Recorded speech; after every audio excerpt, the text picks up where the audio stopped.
બોર્ડની એક્ઝામ માટે મિત્રો અગત્યનો દાખલો સંભાવનાનો કે સરખી રીતે ચીપેલા 52 પત્તાની થોકડીમાંથી એક પત્તું કાઢવામાં આવે તો લાલ રંગનો રાજા હોય, મુખમુદ્રાવાળું પત્તું હોય કે લાલ રંગનું મુખમુદ્રાવાળું હોય, અથવા કાળીનું પત્તું હોય, લાલનો ગુલામ હોય, ચોકટની રાણી. આ બધાની સંભાવના શોધવાની છે. સૌથી પહેલાં આપણે પત્તા વિશે માહિતી જોઈ લઈએ મિત્રો. તો જો આ તમારા માટે મેં મંગાવીને રાખ્યું છે કે તમને ખ્યાલ આવે.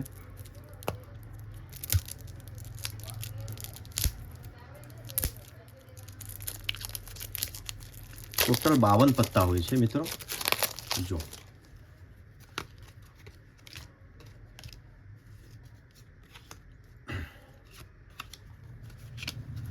આ 52 પત્તામાંથી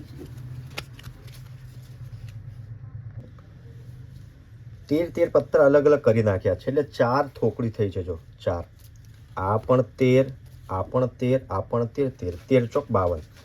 હવે કઈ રીતે પત્તા હોય છે? જો આ જે દેખાય છે તમને, આને આપણે કહીશું ચોકટ. સવાલમાં ક્યાંય ચોકટ હોય તો સમજી લેવાનું કે આની વાત થાય છે. ચોકટ દેખાય છે ચોરસ જેવું, ચોકટ. બરાબર મિત્રો, આમાં પણ 13 હશે. તો જો આ 1 2 3 4 5 6 7 8 9 10, 10 પત્તા થઈ ગયા.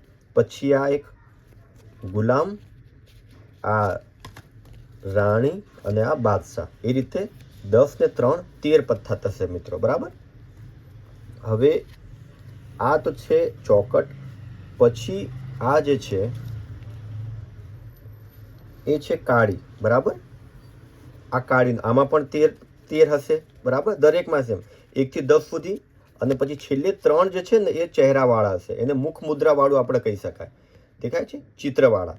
તો મુખ મુદ્રાવાળા દરેકમાં 3 હશે. બરાબર, હવે આ જુઓ, આમાં આ જે છે આને કહીશું આપણે લાલ. ખાલી જો એમ પૂછે લાલ તો આ આવશે. બરાબર, દિલવાળું જે દેખાય છે એ લાલ, એ પત્તાનું નામ જ છે લાલ. જો અહીંયા જેમ કે અહીંયા પૂછ્યું છે લાલનો, લાલ રંગ અને લાલનો બંને અલગ અલગ છે. લાલ રંગ પૂછ્યું તો લાલ રંગમાં બંને આવી જશે. અને ખાલી લાલનો ગુલામ તો લાલ એટલે આ. તો આનો ગુલામ આવશે ફક્ત 1. બરાબર, એટલે તમારે યાદ રાખવાનું કે પ્રશ્નમાં શું કીધું છે. લાલ કીધું છે કે લાલ રંગ કીધું છે. લાલ રંગ હશે તો બંને આવશે, અને ખાલી લાલ એટલે દરેકનું પહેલાં તમે નામ વિશે માહિતી લઈ લો. જો તો કે આ છે ચોકટ, અને આ છે લાલ. બરાબર, અને આ છે કાળી, અને આ જે છે ફૂલવાળું, આને કહીશું આપણે ફુલ્લી. બરાબર, એ રીતે 4 પત્તાઓનો નામની માહિતી મળી ગઈ. ચોકટ, લાલ, કાળી, ફુલ્લી. હવે જો પ્રશ્નમાં એમ કીધું હોય કે કાળીનો રાજા, તો આપણે આમાં જોઈશું દરેકમાં 13 પત્તા છે મિત્રો. બરાબર, ખ્યાલ આવી ગયો આટલું? દરેકમાં 13 પત્તા છે. હવે આપણે થોડું દાખલા વિશે માહિતી લઈ લઈએ. જો સંભાવના કઈ રીતે શોધીશું? સંભાવના માટે સૌથી પહેલા P of E બરાબર ઉપર નીચે આવશે હંમેશા કુલ પરિણામ. એટલે આપણી પાસે કુલ કેટલી શક્યતા છે, અને ઉપર E માટેના શક્ય પરિણામ. બરાબર, હવે જુઓ કુલ પરિણામમાં અહીંયા શું આવશે હંમેશા? અહીંયા કુલ પરિણામમાં નીચે હંમેશા આવશે 52, કેમ કે ટોટલ પત્તાની સંખ્યા છે 52. નીચે હંમેશા 52 આવશે. હવે ઉપર જે પ્રશ્નમાં હશે, પ્રશ્નમાં શું છે? જેમ કે પહેલો દાખલો ગણીએ તો પહેલા દાખલામાં પ્રશ્નમાં શું છે? લાલ રંગનો. તો લાલ રંગ એટલે તો જો લાલ રંગમાં આ પણ આવે અને લાલ રંગમાં આ પણ આવશે. આ બંને લાલ રંગમાં.